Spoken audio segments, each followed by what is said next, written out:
Student, welcome to my channel. मैं Shikha. Last class में आपने पढ़ा था न्यूट्रिशन।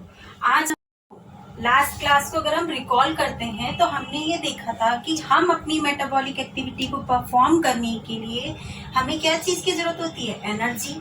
और जो एनर्जी, वो एनर्जी हमें कहाँ से मिलती है? फूड से।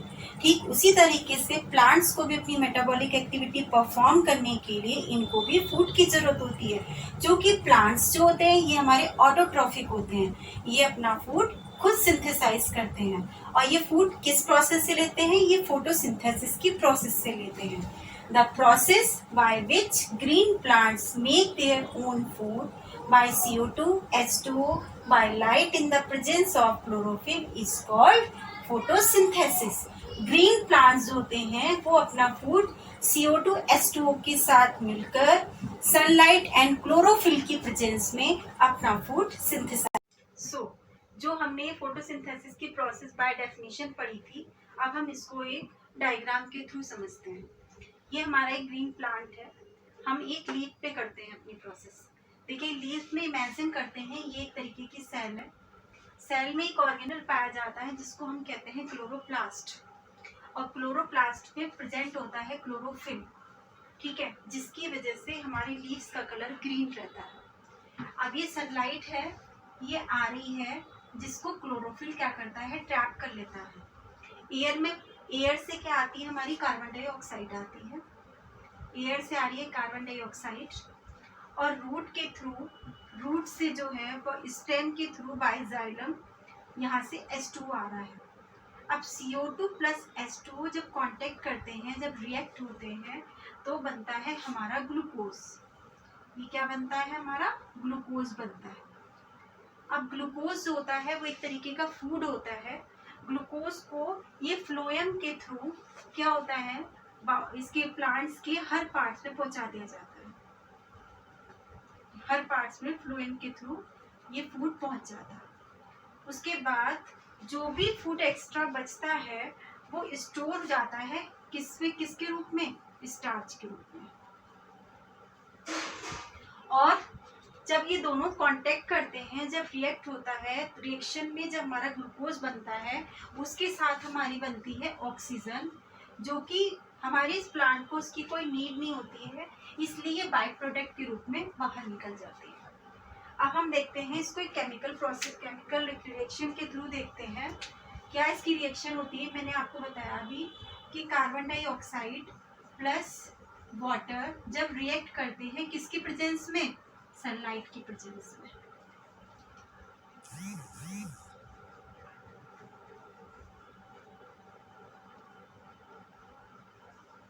तो क्या बनता है? ग्लूकोज बनता है प्लस ऑक्सीजन बनती है, जो बाय प्रोडक्ट के रूप में निकल जाती है। आई होप आपको समझ में आया होगा।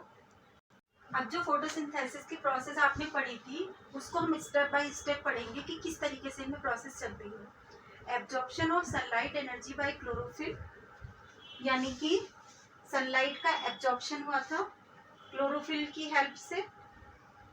उसके बाद conversion of light energy into chemical energy.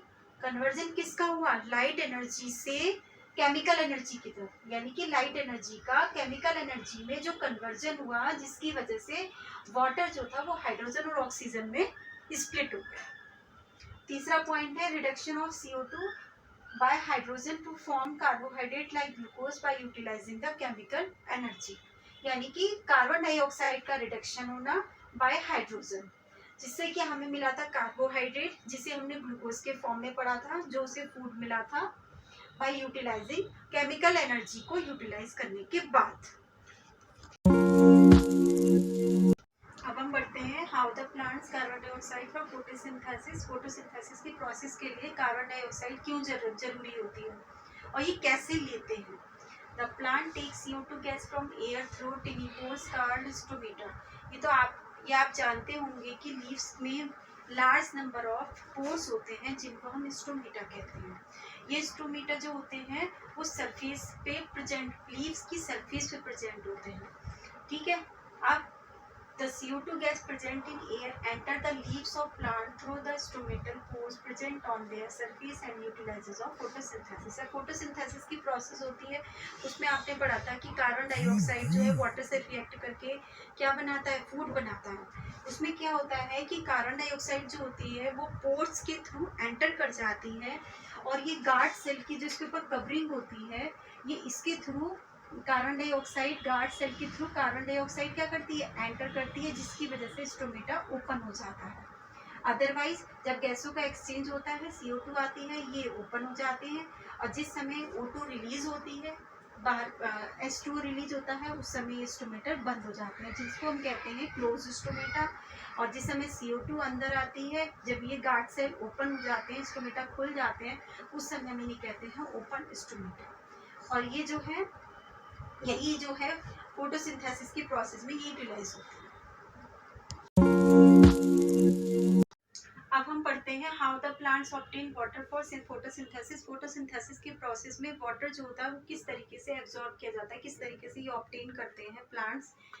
Water and minerals present in the soil are absorbed by the roots of a plant and transported to its leaves through the interconnected pipe like xylem present through roots, stem, branch and leaves of the plant। देखिए plants में क्या होता है, ये जो root होती है, root में होते हैं वाटर एंड मिनरल्स।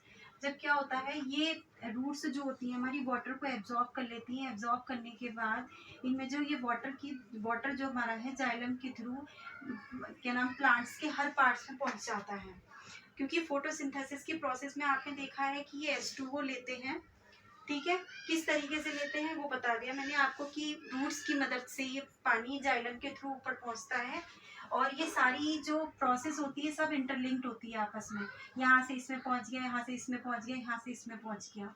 उसके बाद जो ये लीव्स होती हैं, लीव्स में होता है वाटर एवापोरेट करती है लीव्स, जिसको हम कहते हैं ट्रांसपोरेशन, जो हम आपको आगे पढ़ाएंगे, या आपने 9th क्लास में पढ़ रखा होगा इससे।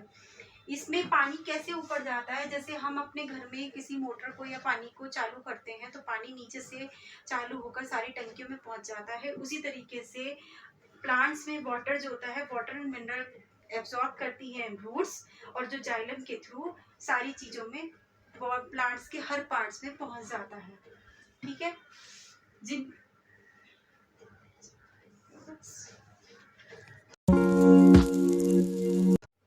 अब हम बढ़ते हैं साइट ऑफ फोटोसिंथेसिस की तरफ। क्लोरोप्लास्ट वो प्रोसेस है जहाँ पे फोटोसिंथेसिस की प्रोसेस होती है। इसमें क्या होता है, अगर हम किसी लीव्स को अगर हम उसे इलेक्ट्रॉन माइक्रोस्कोप के थ्रू देखेंगे तो उसमें हमें मेसोफिल सेल्स ही दिखाई देगी।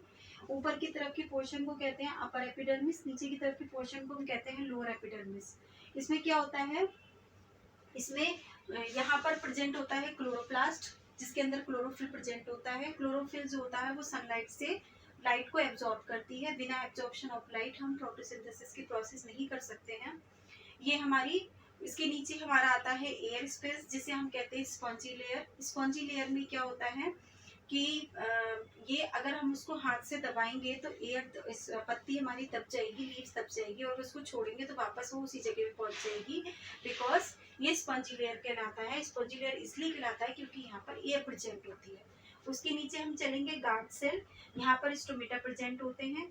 इसी के थ्रू हमारी CO2 जो होती है वो एंटर करती है, और यहाँ से एंटर करती हुई, यहाँ से एंटर करती हुई यहाँ पहुँच जाती है, जिससे हमारा फोटोसिंथेसिस की प्रोसेस होती है, ठीक है। फोटोसिंथेसिस की प्रोसेस में हमारी CO2, H2O और प्लस क्लोरोफिल की प्रेजेंस में ही अपना फूड बनाते हैं। इस तरीके से हमने आज पढ़ा है nutrition in plants.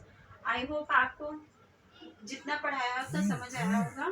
Thank you for watching me, and next video में हम न्यूट्रिशन इन एनिमल्स पढ़ेंगे।